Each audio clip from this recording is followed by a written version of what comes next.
Everybody listen to We're Not Wizards, because we are the best, and we're not wizards, no matter what anybody says. Goodbye.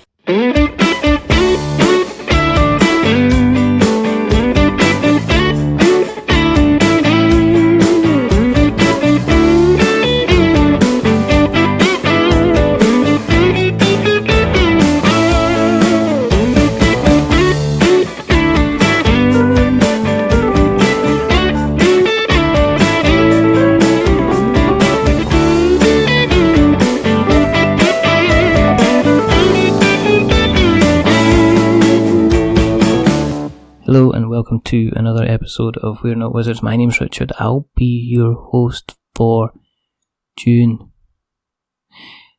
I said June. It might confuse it. Maybe sounded like I said Jones, but I didn't actually say Jones. Or maybe I did say Jones. And maybe it's not just somebody who does like a kind of normal job. Not like a train driver Jones. Or maybe not even, shipping merchant Jones or fisherman Jones. I've got somebody that takes things, makes them into something wonderful, and then puts them out there on the internet webs. Because joining me from the crafting Jones, I've got Sally Jones. Hello! That was a rubbish intro, but That was, but I'm hoping. But you sort of inadvertently mentioned my granddad because he was trained out driver Jones. Was it? So thanks for that. Yes. Is that what you do in your family? You have an entire kind of. Nobody has first names. You're all just. No, we don't. We just refer to each other as our jobs. Call by basically what you are, kind of thing. Yeah. So you have Mother Jones or whatever they did.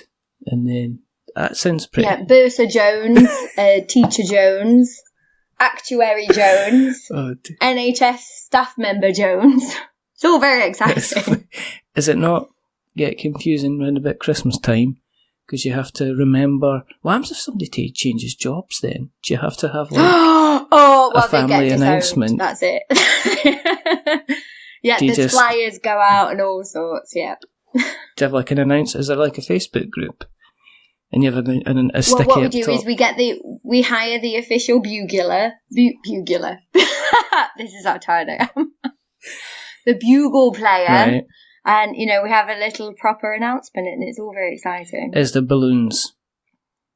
There are balloons, there are fireworks. Well, there are fireworks if we deem the job as an exciting change. If we deem it as something a bit crap, we're like, oh, well, you can have one balloon and be pleased that that's what you get. So does it have to be an entire job change? Or say if somebody gets a promotion, say if they go from just manager to senior manager, is that just an announcement or do they get balloons or fireworks for that? They get a sparkler for that, because it's a good thing that they've got a promotion, and we like to encourage that. But let's not go too crazy. That's fine. Yeah. I'm so glad you ran along with that, because that could have fallen flat on its face, really. Yeah. How you doing? Are you well? I'm good, thanks. I'm exhausted, actually. Right. I still don't think I'm over UK Games Expo, to be honest. But generally, I'm well. I've got cake. I've got a cup of tea. Right. It could be worse. That is good. I'm right in saying that basically you are a person that creates stuff. That yes. Is not one of these people that sits around with white pieces of paper, goes to playtesting events, and then eventually puts something on Kickstarter in the hope that people back it. You're actually you're just grafting away, making stuff. And on all manner of different types of things, which I thought was interesting to kind of get you on and have a chat. But it's obviously interesting to find out a little bit kind of about yourself and your history and kind of stuff like that. Because it sounds strange. I'm going to sound like I'm just about to be quite unkind to the entire demographic that probably not only listens to the show but guests on the show. But you're actually one of these people everybody's talking about, and the dream would be to work full time in the industry, and you're like, well, I'm doing this full time kind of already. Yeah. So, Yeah. what, for people who haven't, you know, who aren't aware of who you are, what is it you're doing? What is it you're kind of selling? So I take games pieces and dice and various other bits and bobs like playing cards and turn them into accessories for you and your home. My strapline is Geek Chic Creations for you and your home, which I think sums it up fairly well, provided you know what Geek Chic is. So yeah, I take meeple, I take dice, D20s. I've got some Pokemon cards, Magic the Gathering cards, all sorts of different bits and bobs. I try out different products fairly regularly as well, and like to expand my lines. And I'm always interested to get feedback from customers and see what they would like, and try and expand based on that, which is good. How'd you get into it? I mean, did you do this through, were you kind of like did you go art college kind of thing and then ended up doing this? No. I did civil engineering as my degree. Wow, okay. And spent some time in industry. And I've worked as a maths teacher. And I've had all sorts of jobs, really. None of them massively creative. But I've always been good at doing things with my hands. Okay. And I have to be very careful about how I say that, because previously I used to say, I've always been quite handsy. And then that's just not really the right impression. Been good at making things. I can't draw. I can't paint. I can't sing, but I can make things. I'm good at that kind of creative side of things. So when you were doing the civil engineering, were you quite good at the kind of, did you find that people are saying, well, do you want to spec out this kind of how this would work, and you're away kind of making a model and you're coming in? I did enjoy making models, yeah. Because that's part of the thing, isn't it? You actually sometimes, I mean, obviously it's probably all done on computer graphics nowadays, but it's a lot of CAD stuff now, yeah. But yeah, with like but I like physically making models, stuff like that, the pasta and the cornflake boxes. Oh yeah. We used to do that with first years, and get them like one of their sort of introductory tasks to make it seem fun and not like hard work, and get them to build structures out of dry spaghetti and marshmallows, and to get a prize for the group who could create the biggest tower and things like that. That was always good. And making sure it was all kind of sound and structurally would work. I mean, is there a marshmallow tower somewhere out there that's been made into a real building? I just wonder. Other than in my kitchen, I'm not sure that's actually a thing. But maybe I'll look into it. I'll get in touch with some of my old colleagues and get them to get started. If anybody knows out there of the spaghetti and marshmallow tower, then please get in kind of contact and kind of definitely kind of let us know. How did you? I mean, you mentioned obviously the teacher. Did you teach him for long then? Yeah, for a few years. I was a maths teacher. But the reason I started a business was I actually spent quite a lot of time in hospital. All right. I wasn't well, and I basically couldn't have a normal, quote unquote, normal job. And if I was ill, I needed to have something with that flexibility. So I started selling stuff online from home. Yeah. And then it just sort of grew from there, really. Is it something that is it a recurring kind of condition then? Is it something that you can have? I'm better now. Right. I'm a lot better now, which is a relief. Yeah. But there's always a worry at the back of my mind that it might come back. All right, okay. So, yeah, touch wood. So I go and have checkups and things. So. All right, okay. So that kind of drove you to say, well, if I need to be kind of not kind of reliable, but I need to have something that I can kind of fall back on, and it can be ticking away in the background, kind of regardless of how I'm kind of getting on, I guess. I take it. Yeah, and having the freedom and being able to sell online and not having to be in a specific place at a specific time, because that was not something I could ever guarantee. And then now I'm better. I can actually go to conventions and to shows and craft fairs and things, which is fantastic. Were you involved in the kind of like the board game community at all? I mean, are you a player yourself? I mean, do you? Yeah. I mean, I get asked that quite often at conventions, and it always makes me smile a little bit, with a little bit of irony probably behind the smile, because I just think, why would I have chosen this niche to go into if I didn't game? Yes, of course I game a lot. I've played games since I was a child. I have groups I regularly game with, which is amazing. What was the first kind of games that you were playing when you were growing up? Well, when I was growing up, we were quite a traditional household, so we'd started with like Monopoly, Totopoly, Ludo, all of that kind of thing. And my parents, bless them, they still don't. When I talk about what I do, they still think, I mean, you know, their go-to is still Monopoly. Oh, well, we found an old set of Monopoly in a charity shop. Can you do something with that? Well, maybe. Yeah, thanks, Dad. I really appreciate the thought. You know, and then crack on with whatever it was I was actually making. What are you kind of playing at the moment then? I've just got a new game that I've not had a chance to play yet. I got it for my birthday. Right. I got Llamas Unleashed, which is an unstable unicorns game, which I love. So I'm looking forward to trying that out when I have time to game again. It's all been a bit frantic. That's the thing about running your own business solo, that you do everything.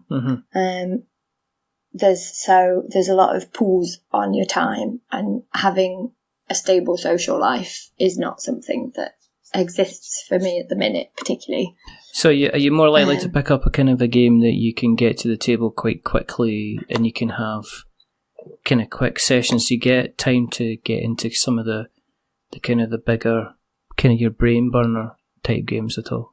Yeah, I did have a group who I played a Pandemic Legacy with, and I used to play in a couple of RPG groups, but because I can't commit to the regularity of sessions, unfortunately, anymore, because of work, basically, I've not done that for a while, so I do tend to prefer shorter games at the minute. But I do still like longer games if I can actually kind of like carve out a section of time and be like, right, we've got a games afternoon. I've got 6 hours. I can commit to something. Let's go, which is brilliant. And a lot of my friends are gamers. So normally there's at least a few people who will be free at the same time I am, which is brilliant. What was the first thing that you crafted then? What was the first... I mean, were you just sitting around with a spare set of meeples or something, and you went, I'm actually going to do something like this, or how did it kind of first come about? Well, the first thing I actually crafted was a flower hair clip. Oh. Because I have a second line of product. Well, the first line of products that I created was based on sort of vintage, shabby chic things, because my other big love, other than my massive nerdiness, is I love vintage things, and I do swing dancing, like Lindy Hop and Balboa and Collegiate Shag and Charleston. And so I wear a flower in my hair pretty much every day. How long have you been dancing for then? I started probably about a decade ago. I used to teach swing dance as well for a while, which was amazing. Yeah. I keep trying to get the guys at Tabletop Scotland to make it into a games convention, and Kaylee, because I'm like, you guys have a dance. Come on, let's merge my two loves. Could you really imagine? I don't know. I can imagine maybe John, maybe even Simon. It'd be amazing. Get enough beer in them and enough whiskey. I'm not sure. Everyone would have a great time. I'm not sure. I can imagine Dave. I fear lives would be lost if Dave took to the dance floor. Maybe. But it'd be enthusiastic, which is, the main thing, really. I think that'd be pretty good. I think probably Duncan would probably be the guy. He'd be up there kind of giving it I laldi. think he'd be and his a very arms suave would be dancer. in the air. I'd love to see. Do you know who else I think? I think Ben from Unlucky Frog. Oh yeah, he looks like he's got. Oh, you mean Snake Hips Ben, as I like to call him.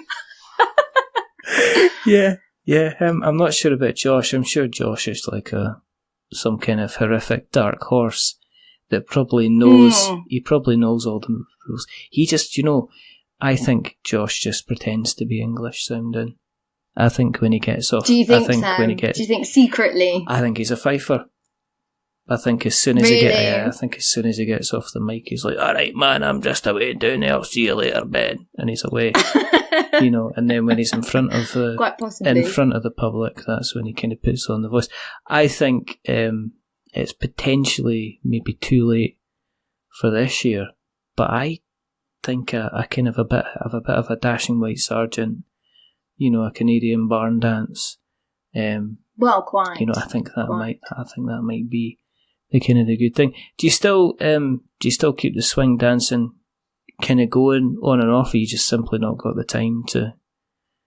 Well, I go when I can, but again, like the gaming, I really struggle to find the time to actually go, and I don't teach anymore, and I've not been away for a dance weekend for quite a long time, but I still love it, and I will quite often, like when I'm having a break from drilling things or gluing things or sticking things, or when I'm, holding a bandage to my arm where I slipped with some kind of scalpel, I'll dance around my flat quite a lot, so that's good. I still get to move about, which is fantastic. When did you realise you kind of it was turning into kind of like a business? I mean, what came first? Was it the vintage stuff that kind of came first, and then did the game stuff kind of follow up? Yeah, the vintage stuff definitely came first, but I started using Scrabble pieces. Well, not real Scrabble pieces, because it costs like £100,000 or something to have a proper Scrabble license. It's insane. Yeah. So they're letter tiles, quote unquote. I started making sort of sentimental frames using them, and I got more into gaming because I was so ill. I couldn't do a lot of physical activity, so I got more into gaming, and then it kind of picked up as I was doing a bit more gaming, and then as I got better, I started looking at what things I could do, and I went and helped a friend out at a couple of conventions and had a lot of fun, and so got more into the gaming scene kind of as a community, and kind of looking at it more from a business perspective. And that was how that side of the business grew. And Tabletop Scotland was actually my first convention I did with that line of products. Wow. How did it go then? Did it go quite well? Really well. Yeah. Really well, yeah. It was amazing. I was astounded by the amazingly positive response that I had. It was brilliant. Were you filled with a bit of trepidation before you kind of came up? A little bit. Yeah, a little bit. I mean, I'd done conventions before, as I say, helping a friend out, but with very kind of different things. And obviously it was a new convention and I wasn't sure how it was going to go down. I'd done craft fairs and vintage shows and things with my other products. Yeah. So it wasn't kind of the physically being there and selling that I didn't really know how stuff was going to go down. I thought they were good products, but I'm biased because I literally make them. Blood, sweat and tears go into them. But yeah, I was so pleased with the response, and the guys who run Tabletop Scotland were so enthusiastic and so friendly, and it was such an amazing feeling being there. It really feels like a community. I know we talk about the gaming community and subsections of the community, but it really did feel like home, like I am with my people was what it felt like. It was amazing. I think it's nice to get into a situation where, because I've done a few conventions with kind of work, and there's a big difference between kind of feeling you're kind of putting on the sale patter then actually having somebody turn up at the stall and automatically they're like 60 or 70% of the way there in terms of they're already picking stuff up and kind of looking over it and things like that as well. And you have a fairly substantial kind of range as well. I mean, you've not just got like kind of one or, you know, you've got a huge. I mean, for example, for Tabletop Scotland, how many pieces? Do you remember how many you took with you to sell? I think I probably took 100 different things to sell. That's kind of like like meeple keyrings, but say 30. No, it's probably more than 100 because I'm trying to think. I currently have 40 different types of dice, which I have as keyrings and earrings and necklaces and as dice sets. Wow. And I have, I think, something like 70 different meeple characters, and I have just plain coloured meeple as well. It all gets a bit overwhelming, and I just go, oh yeah, I have enough stock. It's probably fine. I'm probably all right to do a show. But yeah, it's hundreds of different things, and because I do quite a lot of variations. I like to be able to give customers choice, and I like to be able to try and give them what they're after, because quite often people buy things as gifts, either sort of for themselves as a bit of a treat or for someone else. Yeah. And I really do think customer is king. And one of my main kind of ideas when I decided that this was actually going to be a business was I wanted every purchase from me to feel like it was a present. So like when someone buys something online, I wrap it all up nicely. It comes with hand-punched confetti. I write a handwritten note. You know, I want it to feel like a special thing because I've put so much love and care and effort into it. And I want people to feel like they're getting something special. So that's, you know, the customer service is really a big thing to me. And you talking about kind of like the sales patter earlier, and I would say I definitely don't have a patter. You know, I will happily just chat with anyone, and if they're interested in what I do, then that's like an added bonus. Which I know is not really great from like a business perspective. I don't know. But that's really what it's like for me. I don't know. Because I just like going and talking about games with people, and I'll ask if people have got recommendations for what I should try when I finally get, you know, the evening off or whatever, if I'm not too exhausted after being on my feet from 6 o'clock in the morning. I've been in sales for years. I mean, it's what I do. It's why I'm quick talking and sharp-witted and whatever. That's nonsense. That's just a lie. But this whole kind of sales patter thing is just for, I kind of don't really live by it myself. We always have a joke in the office that you can tell when a real salesperson is on the phone, because the first thing they ask you is how they are. And they go, how are you? Kind of thing. And you're like, fine, what are you selling? Kind of thing. Yeah. I never ask anybody how they are. Because I don't care, but also because I'm being honest, but also because I don't want to waste their time, and I just say, okay, this is what I'm here to talk to you about. So I find if people are genuinely interested in what you have to offer, then they'll tell you that they're interested in what you have to offer, not the kind of other way around. How do you get the pieces?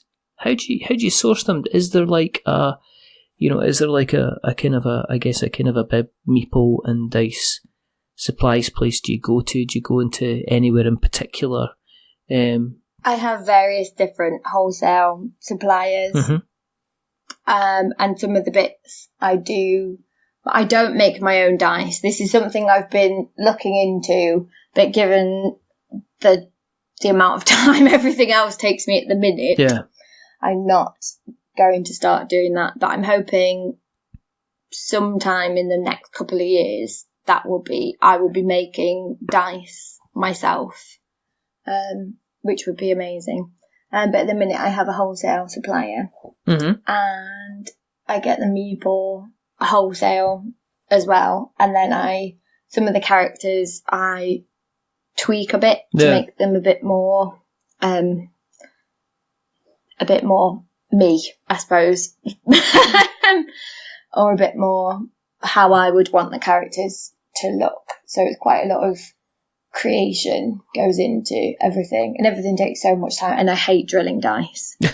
There's some dice that are not too bad, and I just end up inhaling powder, even with, you know, various masks and things on. But other dice, some of the dice, they melt.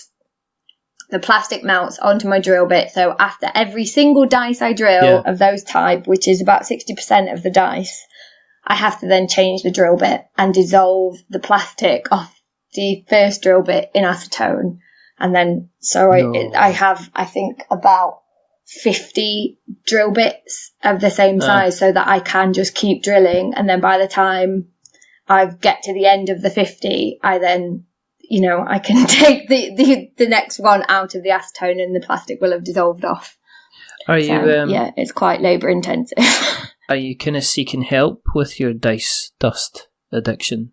Then are you?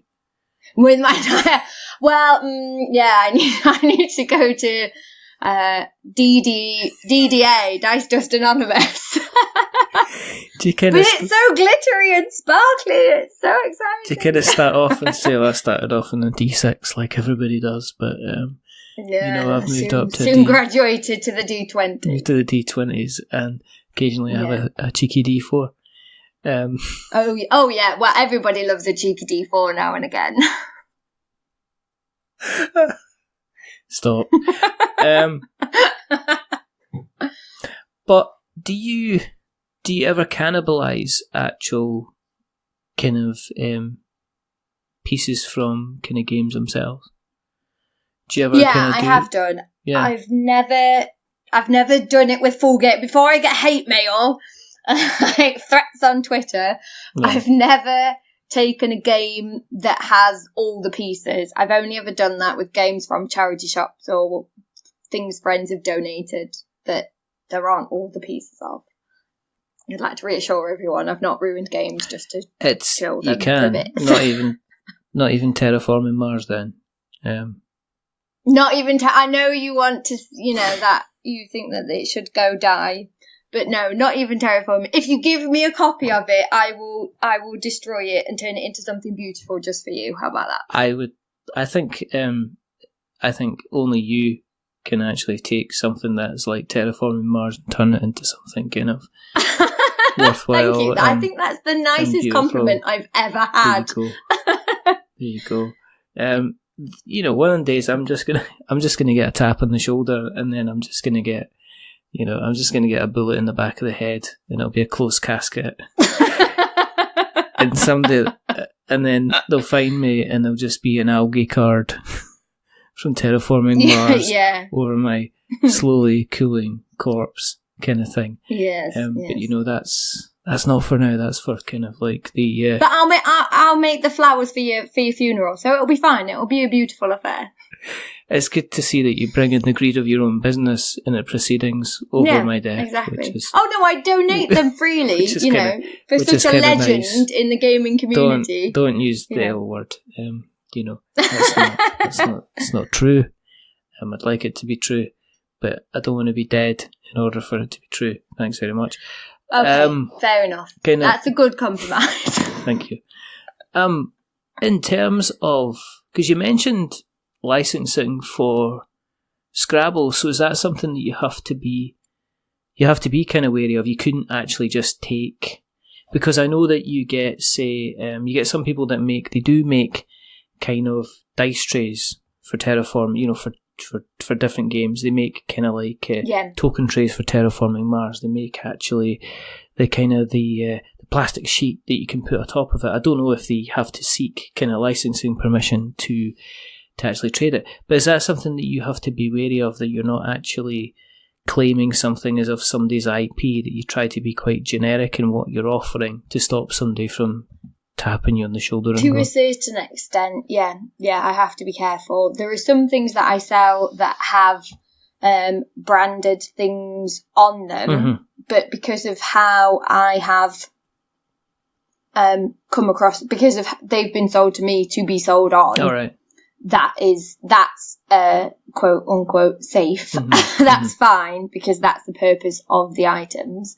But yeah, there are definitely things I have to be wary of, and there are certain products that I don't make that I would love to make, because it would be crossing the legal line. And I know quite a few people who flirt with that line and cross that line. And because they're small businesses, they've not been pulled up on it. But I just... What's the product? I don't know, I suppose... What's the products? That's a terribly kind of ambiguous type. Well, some of the things I would like to make are things like comic book flowers, because at the minute I make paper flowers from vintage music and matte paper. Oh, right, okay. Which is fine. But you're not meant to make things for... If I made a flower from comic book paper for a friend and gave it as a gift, that's perfectly acceptable, because I'm taking something and turning it into something else. Yeah. And I'm not claiming. But if I then did that for commercial profit, that is not allowed, even if I don't say, oh, it's a Marvel comic flower, but because I'm using someone else's creative work for my profit, that's actually not okay. Right, so you couldn't take like the actual Civil War Marvel comic and start making kind of brooches and flowers and things like that out of it, because that would be considered kind of using almost their IP, their creative work, for you to then go ahead and make money. Yeah, according to the copyright laws in the UK, that's not okay. Oh. And I know some people who do things like that. Yeah. But it's actually not allowed. So I like to keep my business in the realms of... I like to stick to the letter of what's allowed, because I just don't think it's worth running the risk. No. And I have so many ideas of things I would want to do that I think would make fabulous things. And sometimes I make things for friends and give them as gifts. But yeah, I'm a bit of... Sometimes I'm a bit of a stickler for the rules, and I just think it's not worth it if you are caught, because I know of a business, they created things out of well-known, a very large company that has castles and theme parks and whatnot, and certain magical princesses. And they said that their work was inspired by that, but they got raked over the coals for it as an example. And they were quite a small business as well. And so I just think it's just not worth it, because there's plenty of things I can create and that I love creating that are safe, so to speak. Would you go down the lines of creating kind of like custom board game pieces then? I mean, going back to like Terraforming Mars, I often see, it's not that I'm obsessed with the game. I secretly really like it. No, of course not, darling, of course not. In terms of like, you see sometimes people will roll out and they say, look, I've made these custom kind of counters for the board and stuff like that, and they'll have like little geodomes made, and they'll have like little kind of grass kind of tiles and stuff like that. Have you ever thought about kind of going down that line and making the kind of custom tiles and custom pieces for games, or is it just too labour intensive, and is there not enough kind of maybe money for the amount of work that I you have put done a couple of things like that for friends who requested custom orders, but if I was going to do that kind of thing, I'd have to overhaul my business quite a lot to be able to kind of start doing that as a regular line of products, and it's not particularly worth it, as I say, unless it's kind of a favour for a friend. It's not really worth the time and effort it would take, and it would be extortionately expensive, because I'd have to buy in things and tools and whatnot just kind of for one order, which would, and there are already so many people out there doing things like that already, and some of whom do it amazingly well, that I just think, well, that service is already available, which is good. Yeah, and then you're competing on you don't want to go down that line, because then Yeah. you're competing price, No, aren't you, and stuff like that, really. Exactly. And competing for, like, whilst I'm aware all businesses are in competition with someone at some point, Yeah. you can never be completely unique. That's not the world we live in. Yeah. But I do try and make sure that I'm not directly competing with people on products. A lot of my products you can't get at other conventions or other shows and things like that, or you could only get it if you shipped it in from America, for example, or that kind of thing. So I try and make sure I'm not treading on too many other toes, and I try and kind of support other creatives in the industry, and other, local creatives to where I live, Sheffield, and kind of bolster that, because I think indie businesses, we're a community as well. We should all try and support each other. Yeah. And I think that's fantastic. So why not, kind of thing. How was the expo for you? Because you went down to that, didn't you? Yeah, I had a stand at Expo. It was amazing. Yeah. But I was so exhausted by the time I was finished. I literally didn't sit down at all for any of the 3 days whilst I was there working. And I didn't have any chance to really look around the show. I had about 20 minutes, I think, on the Sunday morning to sort of run around the other stands and kind of at least see what was there. But the rest of the time, I didn't really have any free time. I think it's quite full on. I think there's, I heard this from a few people, and I think there's definitely, space for somebody to be like, almost like a kind of a stall sitter, to allow somebody to just go around and, maybe somebody who just goes around and maybe gives people kind of like an hour away so they can go around, or a couple hours away so they can have a stall, have a look around the kind of the other stalls. Maybe I might do that next year if anybody's interested. Well, I would be interested. If it means I can have a sit down for half an hour and a cup of tea, I'm definitely interested. I might just do that. And then I might just, and then if people turn up, when they come up, they'll say, "Are you a wizard?" And they'll go, "Yes, I am." And I'll go, "Go away." And then you come back and say, "Have you sold anything?" And I'll be like, "No," because they were all wizards. No, but you've lost 4 customers. Because there's people. I don't like people. People currently tweeting about the rude person that was at the Crafting Jones kind of stall. I could basically go about and wreck people's kind of businesses. One of the things that maybe I won't be hiring you next year. I wouldn't be doing that.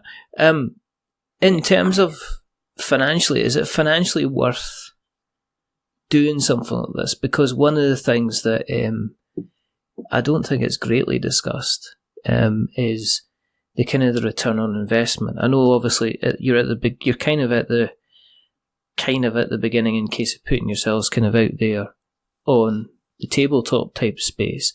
But is it more of a case you're doing it to get the name out there, or are you you got to make sure that you're kind of covering your costs as well? Because you've not just got the stand, you've got the travel, you've got like the hotel room and everything like that kind of staying over. Yep, and the van hire and the insurance and I need to try and make sure that I at least break even. I have made profit at shows. I made a bit of profit at Expo, which I was astounded by, given how expensive that was for me.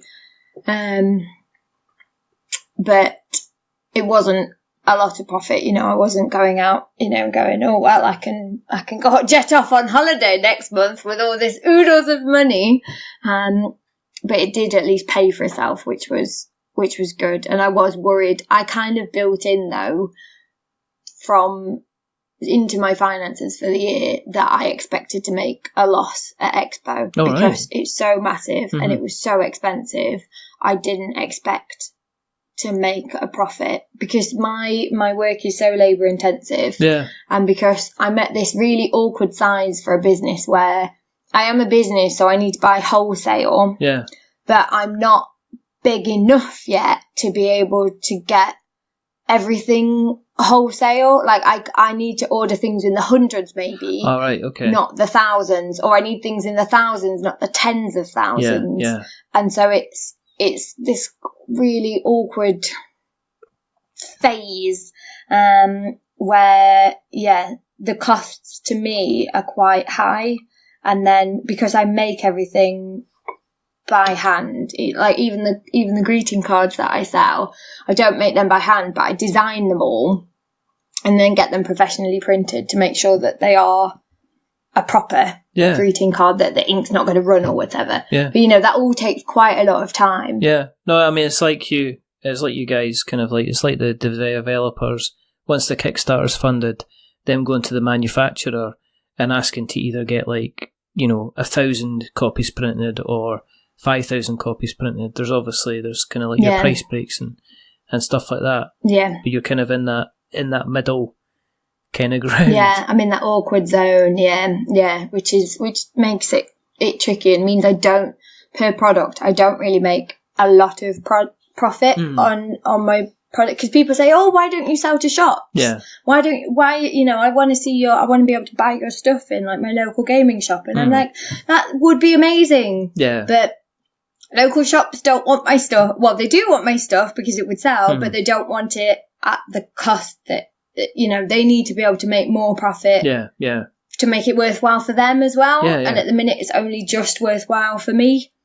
So until I kind of get either big enough to be able to reduce the initial material costs, that's not massively feasible, unfortunately, which is such a shame, because I'd love to have my stuff in shops and I'd love people to be able to access it more easily.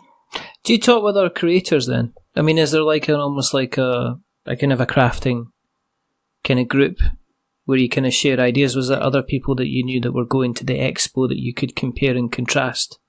Was there like the crafting Smith that you were able to speak to, the crafting Johnson that you were able to kind of share kind of how it went, or were you fairly kind of unique in kind of what you were doing and what you were presenting at the show? I mean, there were definitely other people there with things that they'd made, but fairly different in terms of the type of product.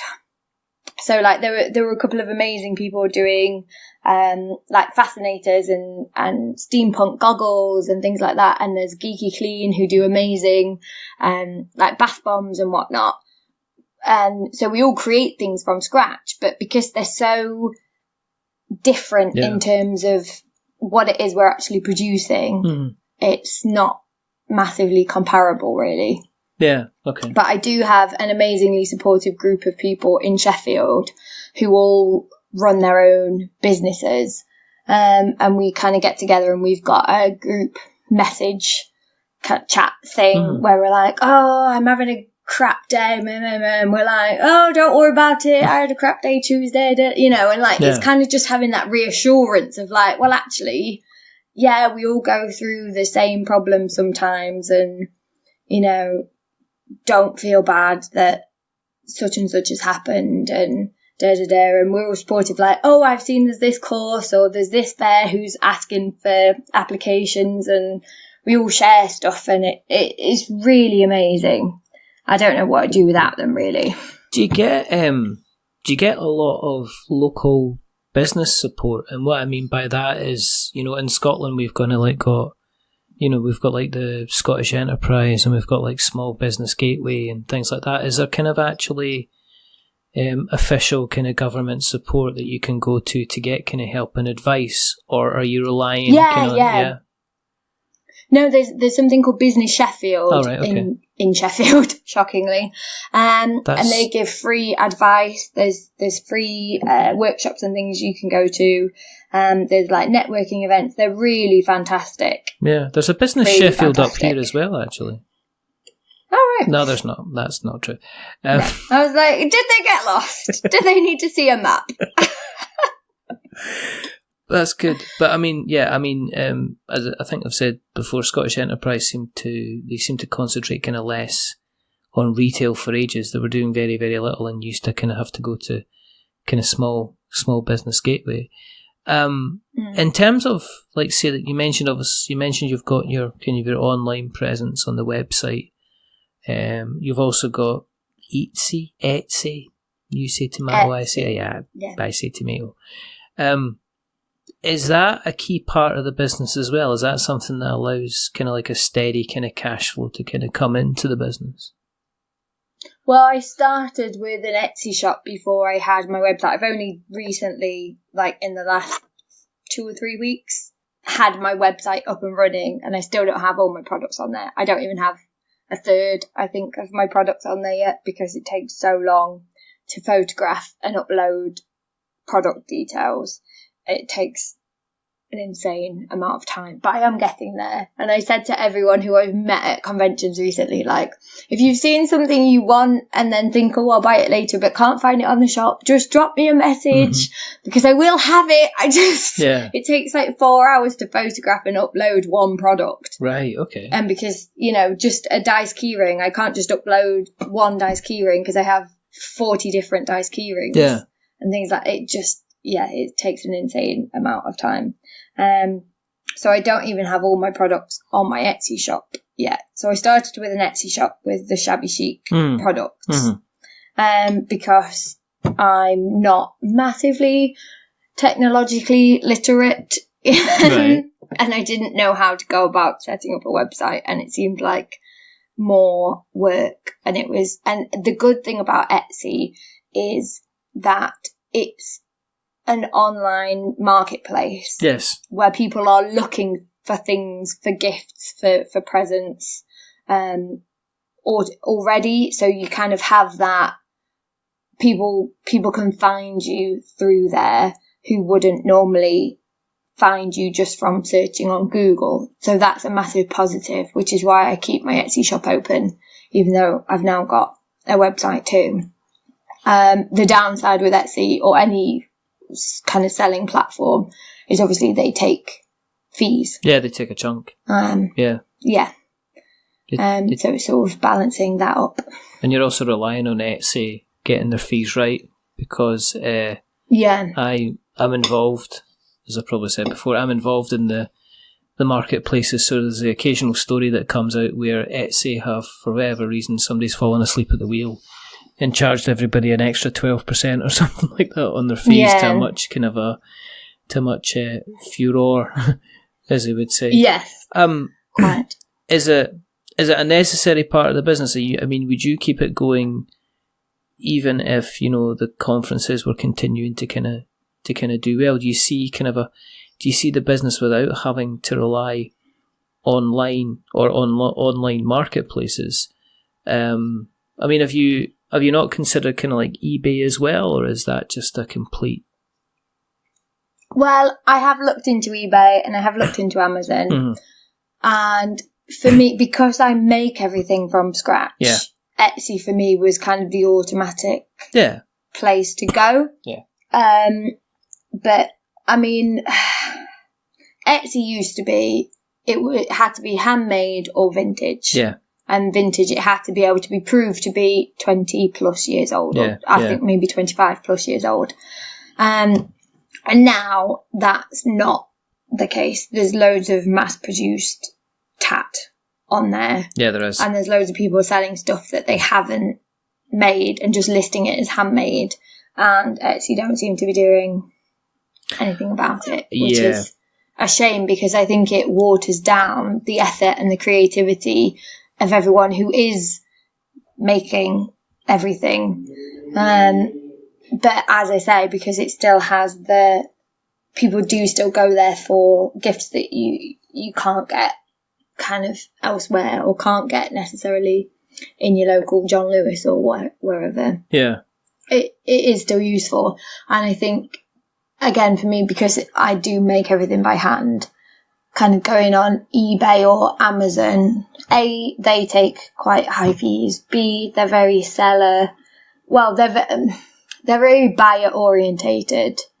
As far as I'm aware, talking to people who have shops on Amazon and on eBay.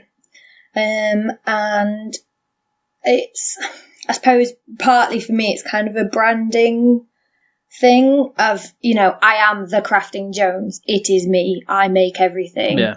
And so kind of eBay, it doesn't really have that same vibe. Weird Al did a song about buying crap on eBay. That's not really the vibe I want to associate with all the things that I've lovingly made, Yeah. No, I think the thing with Etsy is that as soon as it gets investment, then you've got money men at the back of it going, well, we need to see a return on investment. What are we doing just now that's not different?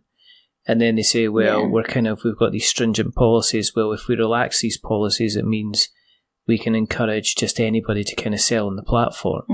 I see your thing about eBay, because eBay is trying to be Amazon at the moment, in terms of it wants everything with a barcode, which I'm assuming barcodes aren't something that you would even do. I do. No, and Amazon does demand barcodes.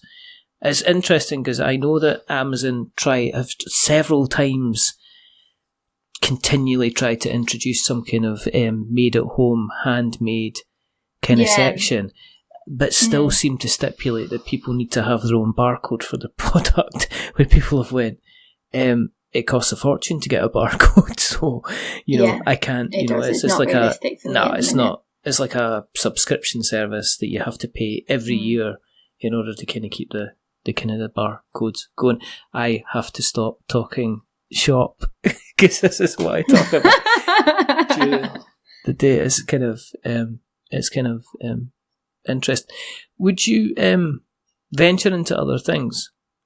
I mean, are you steadily kind of like growing the business, or have you got other kind of ideas? Would you like to take yourself in a slightly different or a slightly complementary direction with other things you would like to do?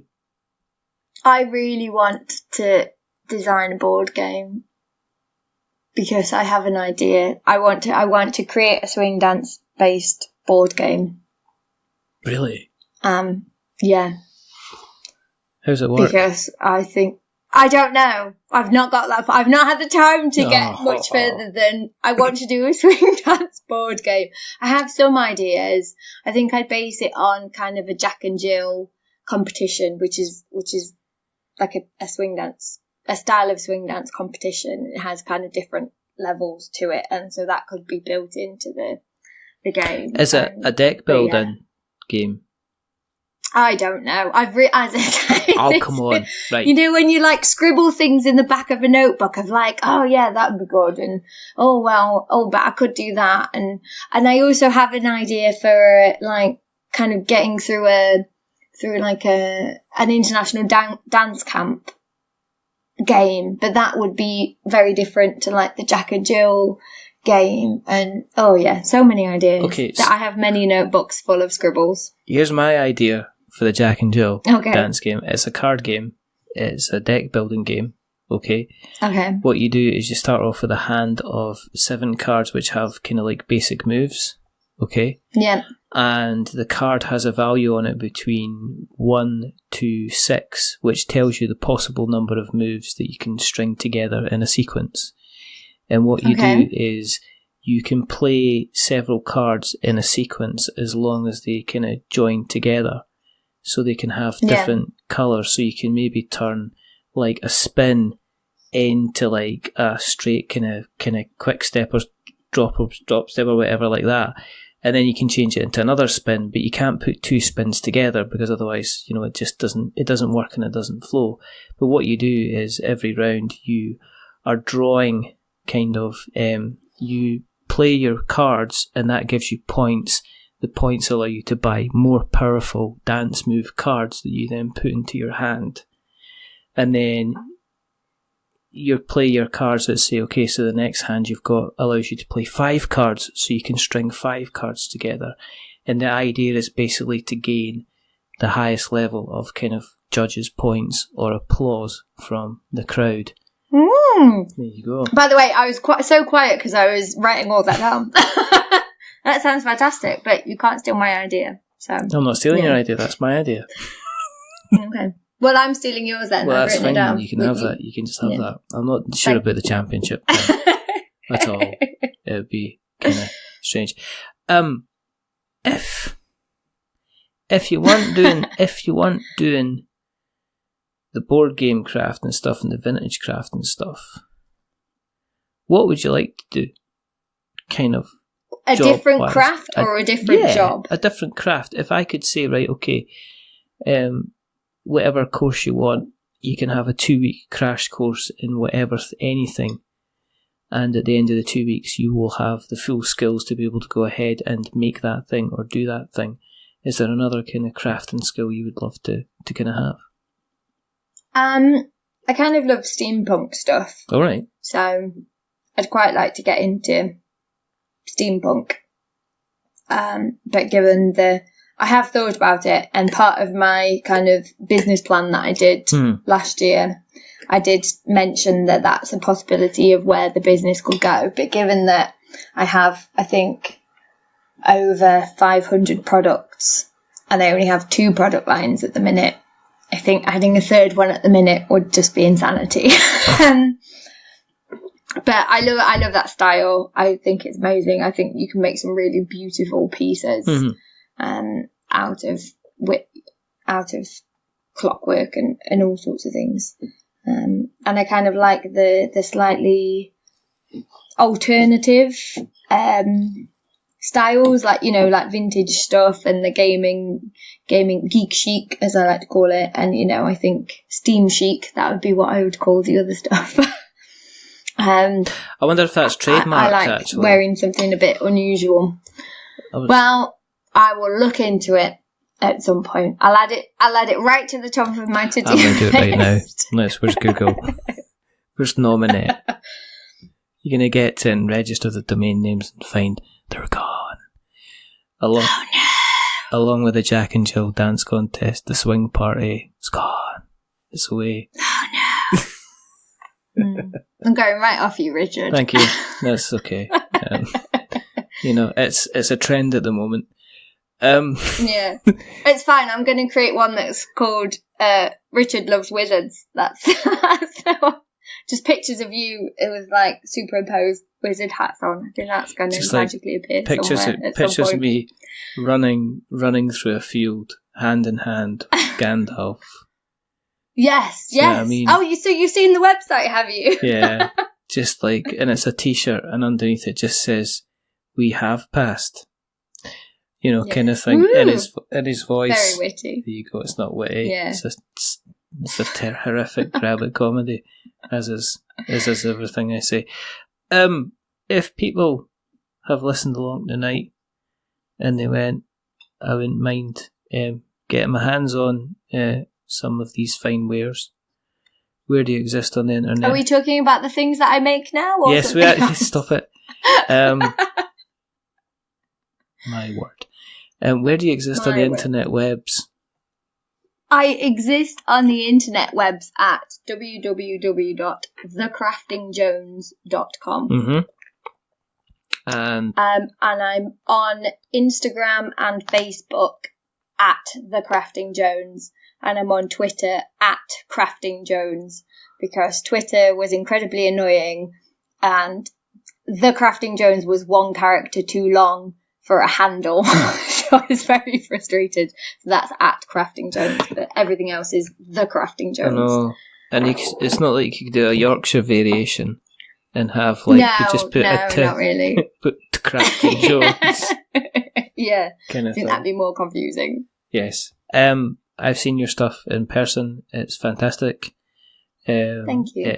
I would thoroughly recommend that people go for a browse with loaded pockets of gold coinage and buy a few things from you. There you go. That's impartial. If you want to keep an eye on what we're up to, go to the internet webs. Search for us. We're Not Wizards. You'll find us. Facebook, Instagram, Twitter, our website, which is .com, our blog, which is .blogspot.com. You can find us on YouTube. If you search for We're Not Wizards Tabletop Podcast, you will find us there. You will find us on all the podcast catchers, which have either got pod in them or cast in them. You'll also find us on Spotify, which has got neither of them in it, but there you go. If you like what you've listened to tonight, and I hope you have, I hope you like, and then I hope you go and check out the links in the show notes, then there's a couple of things you can do. You can go and tell somebody else that we exist, because that's always nice. You can go to the Apple iPod thing. I think they're changing it. I have no idea what they've got in store, but we shall see. And you can drop us a subscription. If you like what you've listened to tonight even more, consider giving us a rating or a review. If you are going to give us a rating or a review, don't give us 10 stars, because it makes us big-headed. But at the same time, don't give us 1 star, because it makes us cry. Give us something in the middle, like a 5, because it's average. We're just a little bit average. But the person who's not been average is rather wonderful, rather fantastic. Sally Jones. Yay! Thank you. Like a Kermit thing going on here. There's only 2 more things to do. The first thing is to remember that we think wizards are absolutely fantastic, don't we? Yes, most definitely. Just fantastic, wonderful people. Just the best kind of. I've never met anything more wonderful than a wizard with his wand. That he likes to waggle about. Stop it.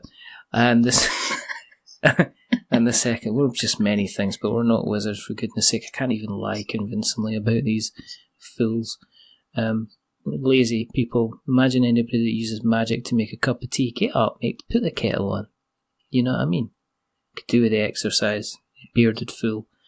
And the other thing is to say goodbye. So this is goodbye from Sally. Say goodbye, Sally. Goodbye, Sally.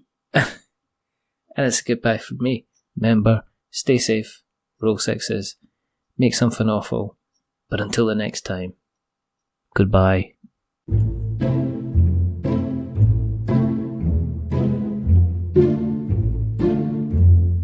A wizard is never late.